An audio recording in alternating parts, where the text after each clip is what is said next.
What's going on, everybody? Welcome in to the Daily Dime. Zach's Steelers didn't get the win last night, but we got some more wins over Underdog. 5 of 6 on the or 4 of 5 on the NBA show, 5 of 6 on the NFL show. Obviously, a lot of 3 for 3s coming from that. So we stayed hot, Zach. Yeah, just like we talked about yesterday, right? And I know maybe we can talk a little bit more about this on stream today because we were talking to some of our FTN fantasy subscribers about why we were showing those 3 picks, right? When we give out 5 or 6 picks. So we can certainly talk about that along the way. But yeah, it was a good night, right? It could have been bigger, right? If RJ Barrett, who, I mean, I talked about how good he's looked in the pick and roll this year. That pretty much got him there yesterday. I'm watching the first quarter, like, oh my goodness. So no huge night, but anytime you can pop on the dime the next morning and the number in your account is higher than it was the day before, we'll take that and we'll move on. So got a couple picks here this morning. Some kind of old reliables that we may be going back to here. Some other ones that are just kind of situational tonight that I think we need to talk through. And then, of course, we'll discuss the DFS slates to close out the stream as well. And I think there's some interesting talking points there where, particularly on DraftKings, it's looking a little bit tough to build right now. And I can also rant on FanDuel finally. Alex, it took FanDuel less than 24 hours to eliminate all the goodwill they had built up with me for NBA DFS to start the season. So I'm excited to get into it, man. It's Friday. It is Friday, and we also have a big change to announce. Pick 6, they heard the feedback, they listened. The NBA payouts for 6 pick plays over on Pick 6 are now a minimum of 25x. So we're going to be talking some Pick 6 as well as Underdog today. I think we'll end up kind of not saying we're only doing 6 pick plays on Pick 6 and only doing 3 pick plays on Underdog, but I can tell you, number one, I'm not going to be doing 3 pick plays on Pick 6. That minimum payout is only 4x. So compare that to the 6x and Underdog. Obviously, we want Underdog now. It's just a minimum. So I can't guarantee you that there aren't going to be some Pick 6 payouts that are better than Underdogs over on those 3 pick plays. But I think a lot of where we play the most on a given night is going to just come down to what are the picks that they're each offering, right? There's one we're going to talk about here today that's 14.5 on Underdog with a nice little boost, but 13.5 on Pick 6. There are going to be some stocks props that are available on Pick 6 but not Underdog, and then the next day they're going to be available on Underdog and not Pick 6. So it's going to be like a daily thing of where we're playing most of our action, but I think it's going to be a nice mix of both now for NBA, which is pretty exciting to have multiple kind of avenues to play these pick'em games now. Yeah, and it's always a good thing to have more outlets to kind of shop these lines at. And again, I'll give DraftKings credit, right? We were 2 weeks ago, we were sitting here talking about how it was just unplayable, Pick 6 that is, and like you said, listen to the feedback, not just from us, right? Really from the entire industry. Like that's been a topic of conversation. And so credit to them where it's due. And now we can jump back into Pick 6 on a daily basis, which again, I like having a larger menu of places to play. But if you don't mind, I'll go ahead and get into it because I know our boy P-Buck is chomping at the bit here. D. Effin White. Yes, sir. We're going back to Derek White. Old reliable here. And again, this is not just blind faith, although it may seem like it since we have taken this a lot this year. A lot of this is about the matchup here tonight for me, Alex. Wizards on the road, Celtics, unsurprisingly, still 16-point road favorites here, but a 236.5 implied total. That can be more of a blanket topic for this slate that we have a 236.5 in Washington. We have a 236 implied total in Milwaukee between the Bucks and the Pacers. 246 in Chicago between the Bulls and the Hawks. So these cup games going to get up and down, and specifically on D. White, like that was a beating on Tuesday, man, because not only did he play 10 first quarter minutes, 22 minutes in the first half doesn't get us there on the first quarter prop. But I do think that we should continue to expect the 6 to 6.5 minute rotation and then the bridge from the first and the second quarter. We've seen the variance to both ends of the extreme, right? Last game, it worked out in our favor. The ball just didn't go in the basket. But here against the Wizards, up-paced game, obviously one of the most lopsided matchups that we will see, absent a, New Orleans running out a G League squad type of thing. We see more of that in April. These two teams are essentially full health, right? Porzingis and a couple bumps and bruises on the Wizards side. But you look at when these teams played earlier this year, and again, you should not just use one game log from earlier in the season to dictate if you're going to take a pick or not. But it's certainly not making me run away from Derek White first quarter points here that when these two teams met in the first week of the season. D. White, he did play close to 11 minutes, just a hair below that number in the first quarter. And that was all one rotation. So again, that variance was in our favor that night. And he did a lot with it, 10 points in that first quarter. So again, this 3.5 number has been consistent for us. I think you and I still both in alignment that this is one we want to look at almost every time Boston is on the slate. Yeah. Not necessarily take it, but I think everything lines up for this to be another strong pick here tonight. And hopefully we get another 10 or 11 minute first quarter rotation and the shots go in here for D. White. Yeah, I think a really important point to make here is that the reason why we've been on this all season is just because we expect consistently Derek White is going to come out aggressively. It fits Boston's offensive philosophy, come out chucking threes. And honestly, that last game, even though he got 10 first quarter minutes, like that's the first time it's failed all season where it failed because the usage wasn't there. Almost every other time it's failed, it's because he missed a couple threes or had a missed putback on one of those failing nights. So I think we really like this. And as you said, like this matchup is so good. And we have that little bit of confirmation that, yeah, we know the matchup is good because the last time he had 10 points, we thought the matchup was good then. He showed that it was. So I like going back to it, particularly since we get this 1.07x multiplier. I was somewhat curious of just what would it be like if we go to 4.5. But we only go from 1.07x to 1.18x going to 4.5. So we'd have to get to 5.5 before I'd even consider going up. And I think 9.5 is probably good at 7.5x, but I think we're just getting good enough value here on the 1.07x for 3.5. So I think this is one where I'm content to not ladder it and just stay where we are.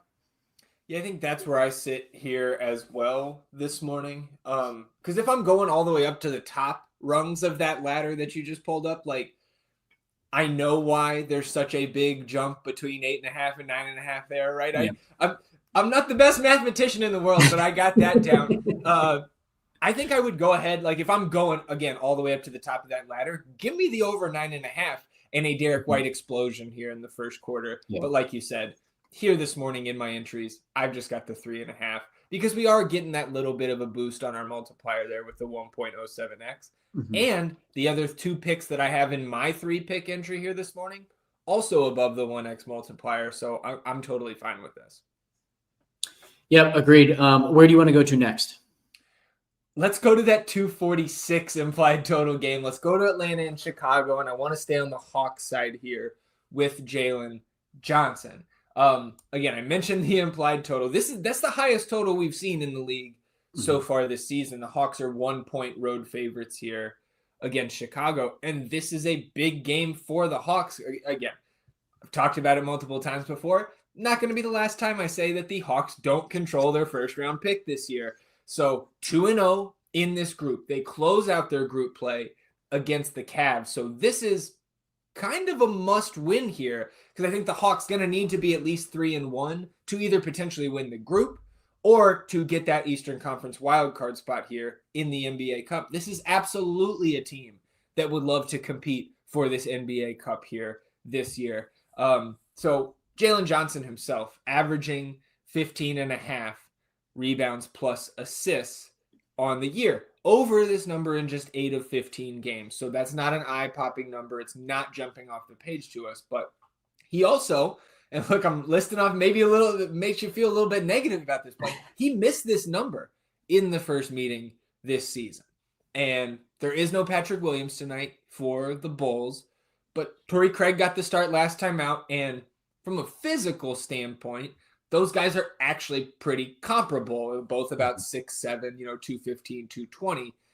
So I'm not sure that Torrey Craig is a big individual downgrade here, but what I like is that this number stood out to me just, with what we like to call the noggin model here. Looking through these lines here this morning, that one stands out to me. And then I look at our model here at FTN Fantasy, and it's projecting 16.3 rebounds plus assists for Jalen Johnson tonight. So I did some additional digging into, okay, Atlanta's getting a little bit healthier here, right? They've got their front court intact. DeAndre Hunter is back. Bogdan Bogdanovic is back. Trey is back in the mix after missing just one game. I went back through. Trey missed one game. Onyeka Okongwu missed the first two. He's appeared in the 14 games since. Clint Capella has played in every game. So, DeAndre Hunter, Bogdan coming back into the mix. Maybe the minutes come down here a little bit for Jalen Johnson. We've got him at 35 right now. I think that's pretty solid. I don't think his role is going to diminish here at all. Again, because the Hawks are trying to win this thing and they have an opportunity to go 3-0 in the group stage here tonight. And even if they get out in front, we're thinking about point differential. I think there is a very, very small chance for a guy like Jalen Johnson to lose time in a blowout here, especially if they are the ones doing the blowing out of the Bulls here in Chicago. So I really like this pick, especially since we're getting the 1.06x.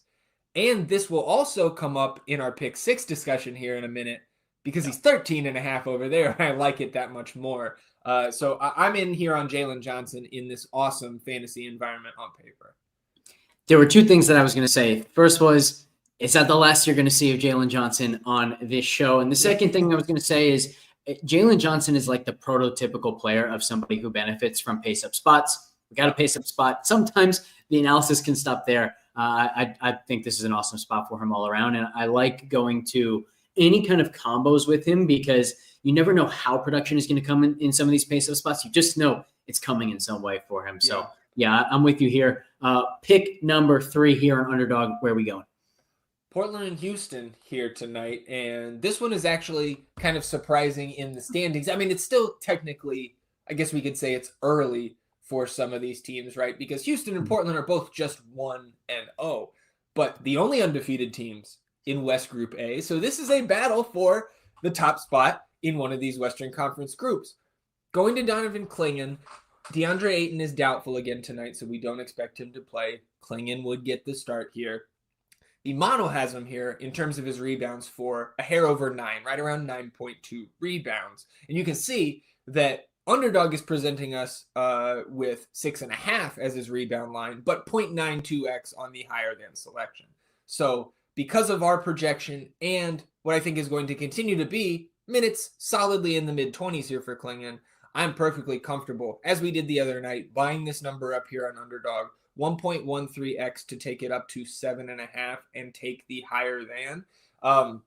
Overall this season, right? We know Clingan's in this starting role, but looking what he's done, in the first, 9 or 10 games where he came off the bench in relief of DeAndre Ayton, he's averaging 8.46 rebounds per 24 minutes this season, right? So I went to the per 36 numbers. We take that down to 24 because 24 is our minutes projection here for Clingan tonight. So whether he's been off the bench or in a starting role, 8.46 rebounds per 24 here this season.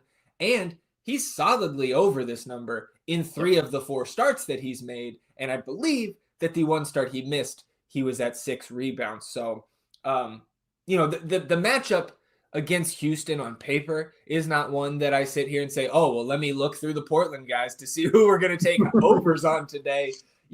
Not so much. But because the model likes it, because we do this little bit more of a dig into his rebounding numbers on the full season and not just as a starter, I think we could also see, Alex, if this game blows out in Houston's favor, and again, Houston is the home team here tonight, 12.5-point home favorites.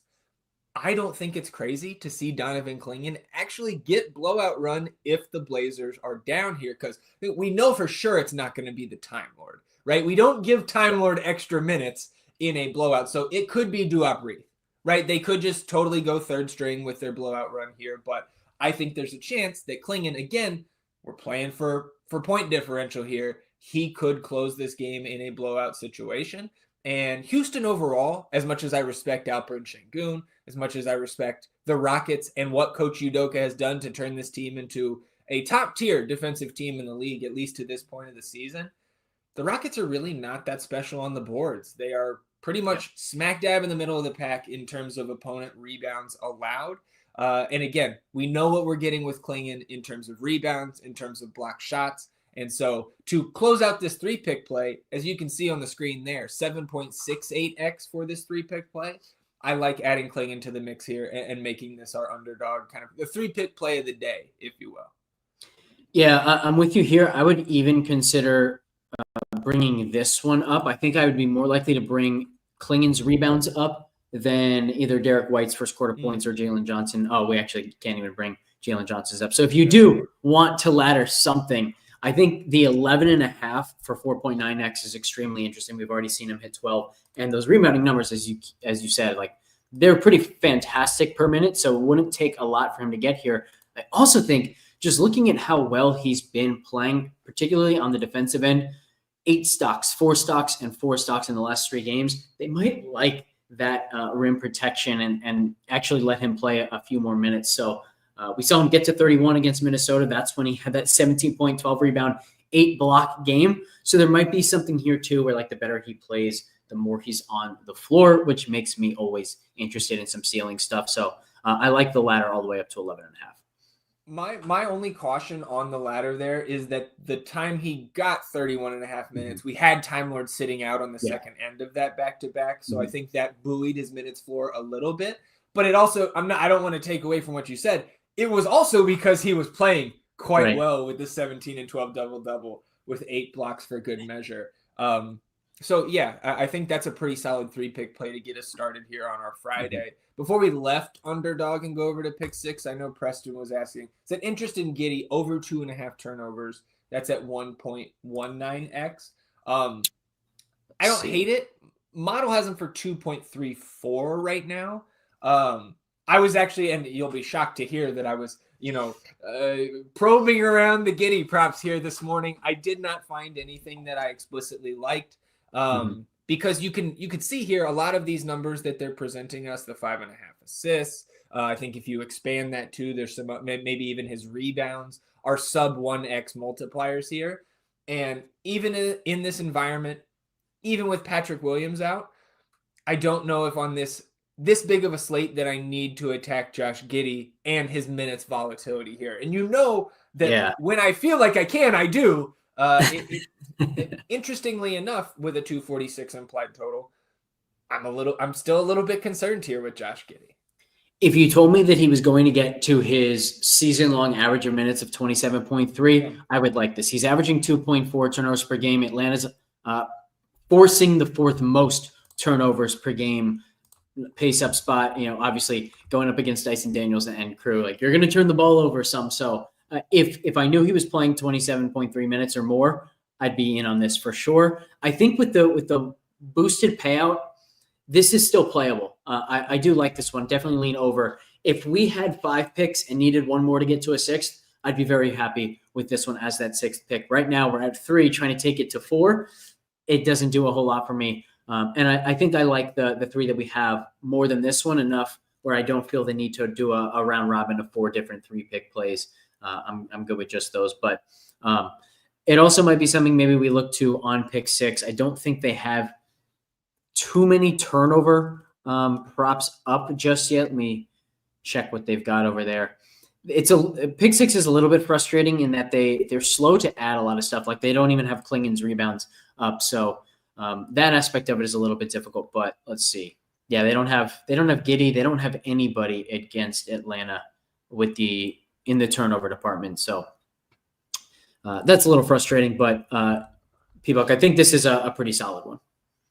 So Cards was asking, is there anything we like as another kind of core piece? Because in Missouri, he doesn't have the first quarter props.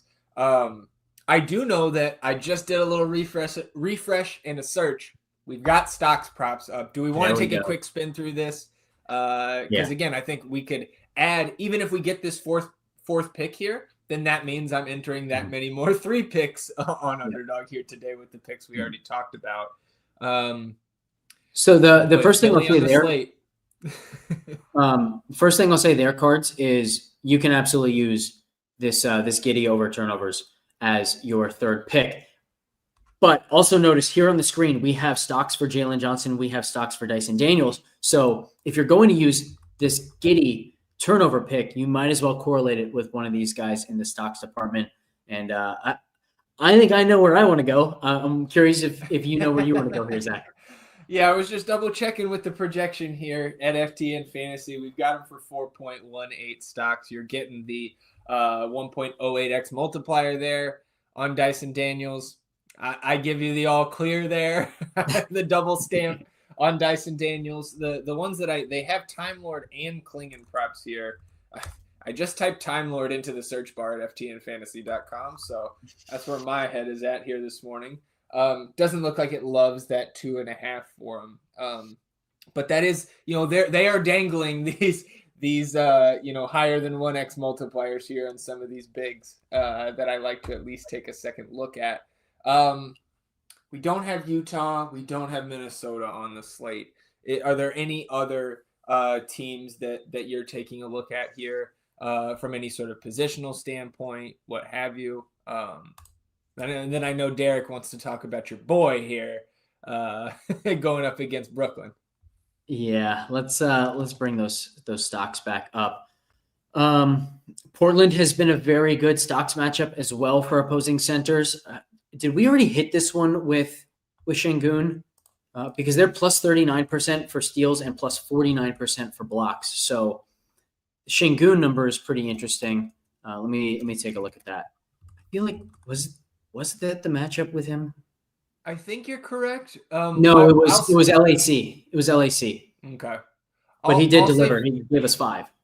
For what it's worth, I slightly lean towards Tari Eason if we're taking identical 2.5 stocks prop. The projections here at FTN like that one a lot more. Got him projected for 3.85 stocks here tonight. So I'll go ahead and I'm going to put that in. And maybe now that we've got 5, we need to find a 6th pick here. Or would this one be our 6th? Well, I went with Giddy. I went with Giddy. So this would be number 6. Nice. Let's talk a little bit about this decision, because let me bring up the full numbers for Portland here, because they are an especially good stocks matchup for centers, which our model is not going to pick up on. So I think a lot of this is going to come down. Well, what position would you say Tari Eason is playing? The 4. All right, that's what I thought. It's unfortunate because the 4 is pretty neutral for stocks. The 3 plus 55%, plus 63%. Now, when we are talking about position-specific numbers, I care significantly more about center numbers and point guard numbers than anything else, because all the others are kind of jumbled, right? Like it's a lot less flexible. Right. And the 3 and the 4 can be very, very different for different teams. Think about, Jason Tatum is playing the 4 for Boston a lot of the time, at least in the starting lineup. So he's not going to compare to most of the other 4s in the league in so many different ways, whereas centers are pretty much playing the same position, and centers are you can point to why a center is a great matchup. Like Portland allowing all of these stocks. Why is that? Because Ayton, Klingon, Robert Williams, whoever they have playing the center, they're in the same spot around the rim most of the game, unless they're out setting a screen. So opposing centers are consistently involved in the action, and that's why they are such a good stock matchup. We can't point to something where okay, this is why small forwards are getting so many stocks against them, and this is why power forwards are just neutral in that regard against them. So I think we can say it's still a good matchup for Tari Eason. How swayed are you by the fact that we know with certainty this is a phenomenal stocks matchup for Şengün? Yeah, I like this a lot. I was just getting that 6 pick entry in there. This is going to be a big payout, by the way. With all these. If you click Tari in there, what are we getting for the 6th pick? 41.2x. Yes, that's a big one. I don't feel like we have too many stretches in there, but we're stacking up a number of multipliers that are above that normal 1x, and it's doing us well, at least on paper here. I don't think there's a ton of math supporting this, but one thing that I have found success with so far this season is when we have 6 like this, breaking them up into different categories, where one is a stocks related pick The others are just our favorite props of the night, straight from the tool, things of that nature. And then, of course, I combine them for the 6-pick play. But one thing that I'm going to consider is, because I love the correlation between this Giddey and Daniels pairing, I might just go both of them, once with Şengün, once with Tari Eason, and play both of these. And so maybe for the 6-pick play, the answer is let's do the same thing. Let's run 1 6-pick play with Şengün, 1 6-pick play with Tari Eason. Yep. Now we're golden, and we can head over to pick 6 and build there as well. So the one thing I did want to bring up to Derek about his question on Embiid rebounds, if he plays, I would actually be in on that, and that would be deviating from what our projections at FTN say, which is pretty much a stay away here. Mm-hmm. But I think even with Claxton back in the mix, like Joel Embiid, there's so many different ways we could talk about Joel Embiid right now, but I think we saw the production come back last game, even in the loss. No Paul George here tonight. You would think Tyrese Maxey, maybe that minutes limit starts to come up, but probably not going from 20 minutes to full minutes. So Embiid out there with almost nobody else, even if he doesn't look great right now, looks like the knee's still bothering him. He's going to get the touches. He's going to get the usage. He's going to be the biggest guy on the floor down there. He's over that 10.5 number in 3 of his last 4 matchups against Nick Claxton, who again is back tonight. But Joel Embiid, I believe, was not at shoot around this morning. I don't know if it's injury management or he was just late to practice, but we're still going to need confirmation that he's playing. So it's not something that I have in entries right now. Yeah, he's also not even available yet on pick 6. Okay. I see also a question about DeMar DeRozan in the chat, 20.5 points. Our tool has it at 49.8%, so pretty much a super fair price. Do you have a lean on DeRozan here for pick 6?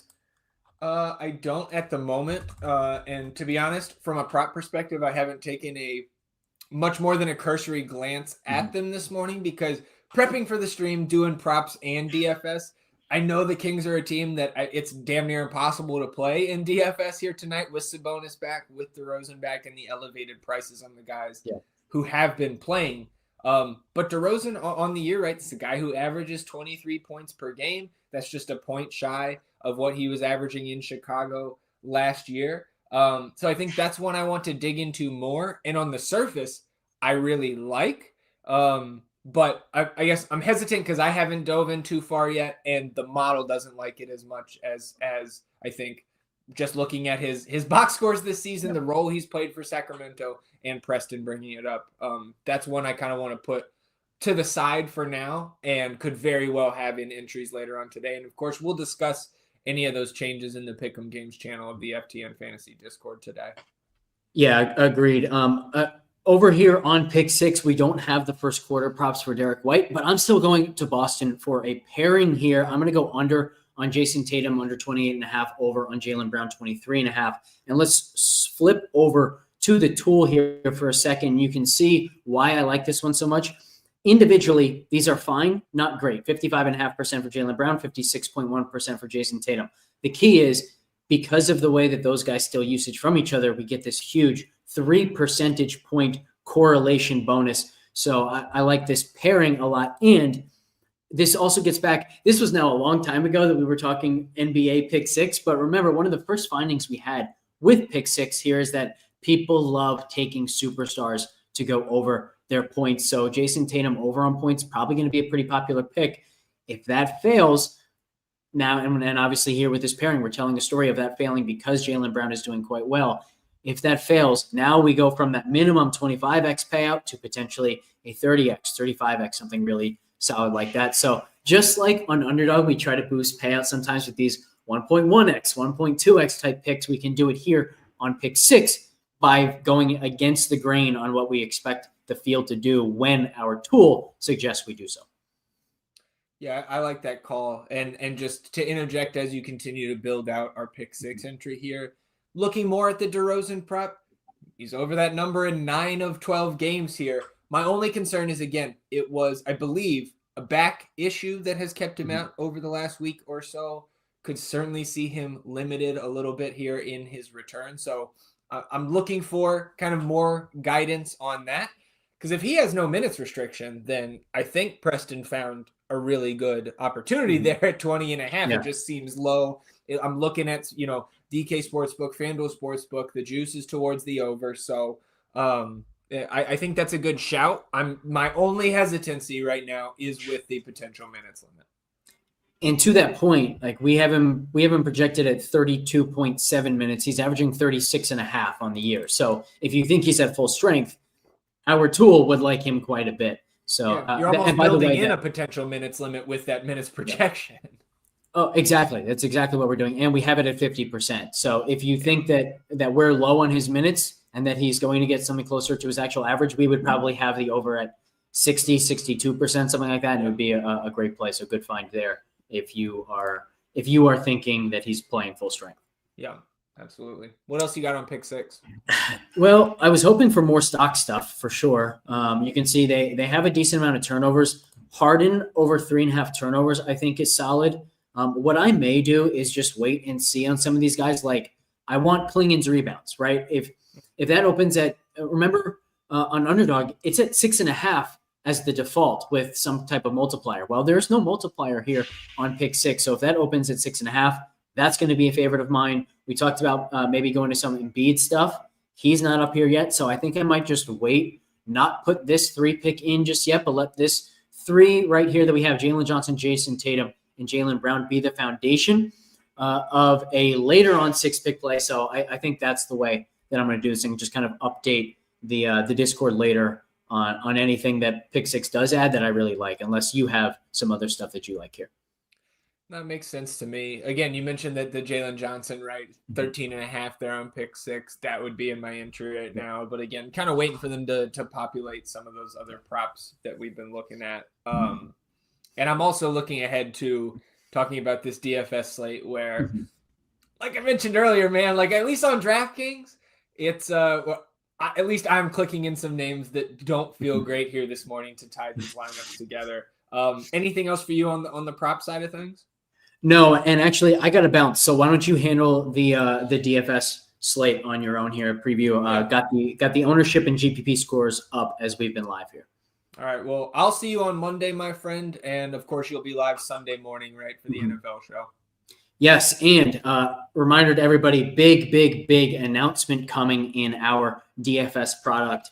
That will be for next week. So in fact, if you want a sneak peek of it, I will be talking about it on Sirius XM this afternoon with our guys, Dane Martinez and Mike Randall. So stay tuned. I don't know when I'm going to be allowed to actually put it in the Discord, but it seems like I'm going to be allowed to sooner than later. Very excited for this one. So like I said, stay tuned. Awesome. Well, enjoy your weekend, my friend, and I'll be tuning in later today. Right back at you. All right. See you, Alex. All right, everybody. Let's close it out here. Whoa. That's a zoom. Let me see if I can adjust that here real quick. All right. That's better. Let's talk through these slates here real quick. First of all, like I mentioned earlier, let me get this grievance off my chest. FanDuel site goes down before lock yesterday. You can't edit anything, certainly on mobile. I know desktop was a little bit slow. And then we open up the slate here this morning, and Nick Claxton is min price. What are we doing? That's the FanDuel I remember. So Nick Claxton is going to be massively owned over there on FanDuel.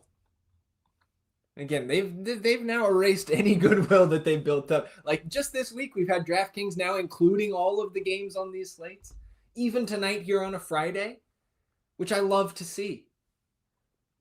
We got to have the late swap capabilities.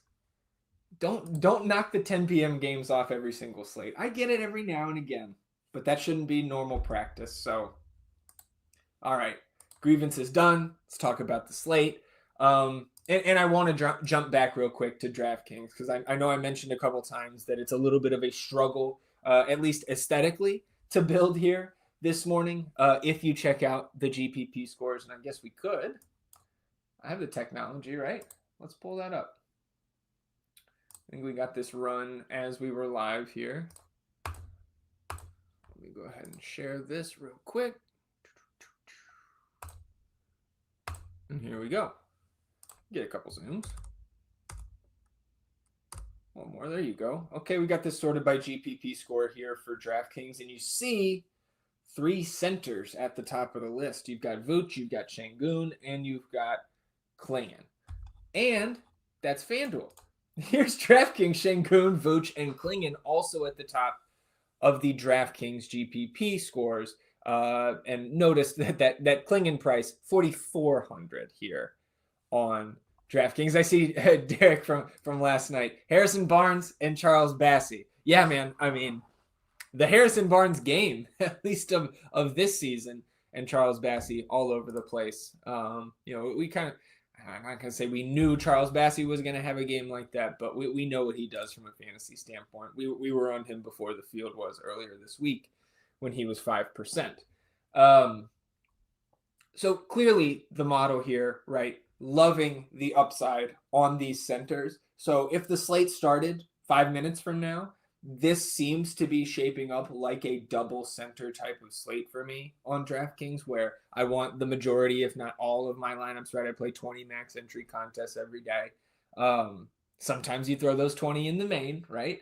But it seems like a day where I'm going to want to pair centers, or at least it's a good idea, with some of the value, right? Klingon getting the start. Again, you don't expect his minutes to be out of this world, but pretty good fantasy point per minute producer at that price, given how things on the slate look right now. I know another option that I was thinking about, again, some of these are just kind of make your skin crawl a little bit, to put in like a $4,900 Onyeka Okongwu, going up against Chicago. We talked about that fantasy environment already. I think that's an interesting way to, get a sub 5K guy in there, allow you to get a spend up or two into your lineups here on Friday, and still have some significant upside, right? Like Okongwu putting up 30 plus DK points in a spot like this would not be crazy at all. Like, and looking even cheaper.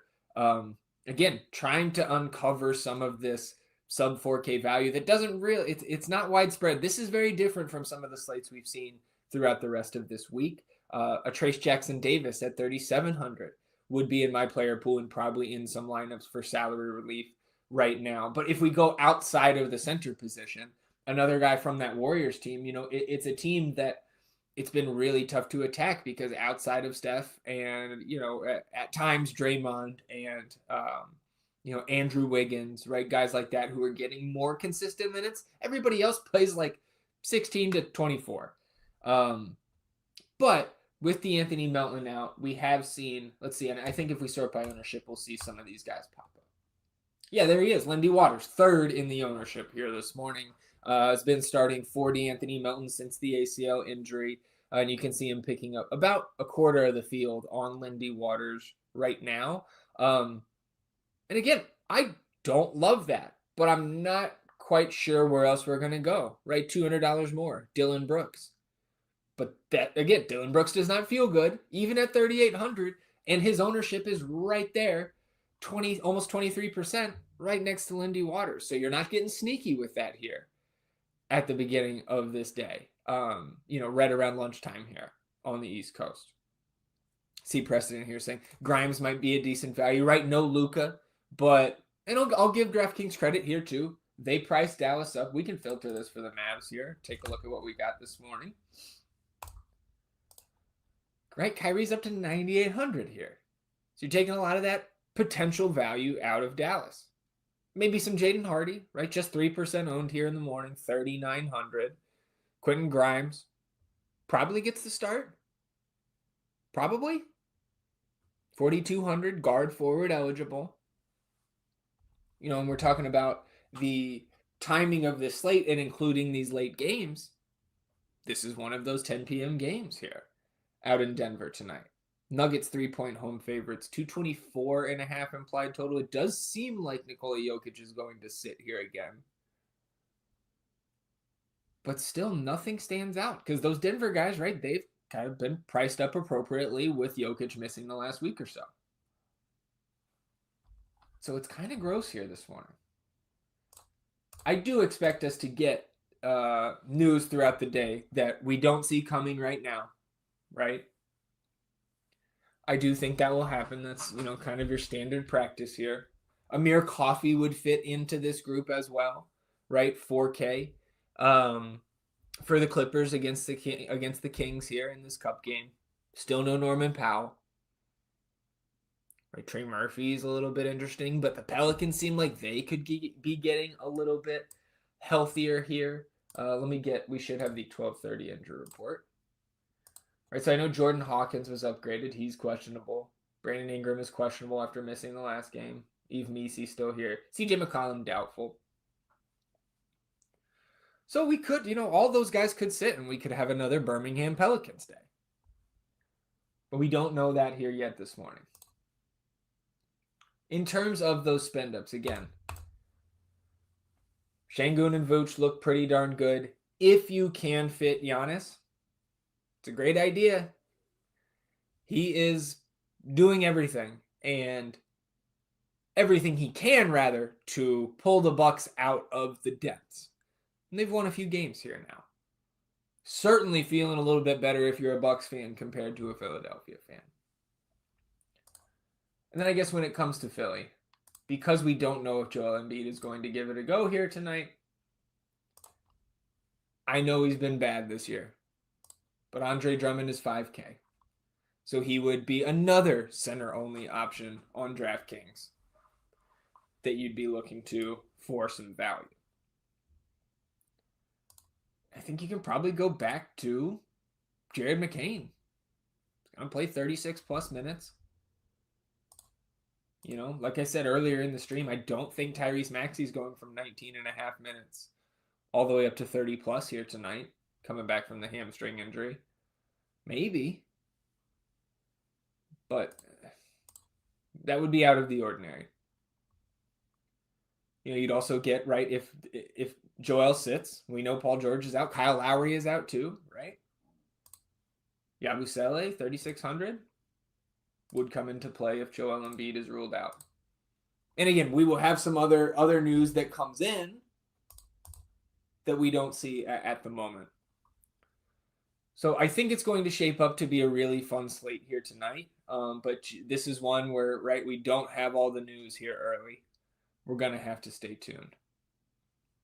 That Pelicans news, if all those guys sit again, that's a 7:30 game. So we'll have that news. It would be nice to get that at like 6:58, right? Right before lock. But we'll see. We'll stay tuned. And of course, we will touch on everything that changes between now and up and through lock here tonight in the FTN Fantasy Discord channel. Let's see, Card saying Slate might be running one in the 5 to 6K range. Absolutely. Right now it's my placeholder on DraftKings did have some of those, 4K range guys. One team we didn't talk about from the injury standpoint in their backcourt is the Trailblazers, right? DeAndre Ayton is doubtful again, right? But you look at the Blazers, questionable tag now on Scoot Henderson, who had, I believe it was a quad issue the other night, and Anthony Simons, questionable again. So if both of those guys sit, are we going to Delano Banton at 5,100, right? Some of these guys are already priced up. But if Scoot and Simons are out, you're probably looking at a Banton. Shaden Sharp, 5,700, right? And Weisberg getting in here under the wire. What's going on, my friend? Hope you're having a good week. Oh, I didn't want to miss Derek here saying PJ Washington, usage uptick with no Luka, and no Aaron Gordon on the other side for Denver. We'll put some respect on Peyton Watson, right? The block king of Denver. But I see what you're saying. Bring Dallas back up. I don't think the model was going crazy on PJ. I got him in for 31 minutes. He's 6K. Power forward only. There have been worse plays for sure. But not somebody I'm targeting with priority here this morning. Weisberg, hearing rumors that Jokic might be in tonight. If that is true, I would sprint to the window right now and take Denver -3. You got any sources for us on that, Weisberg?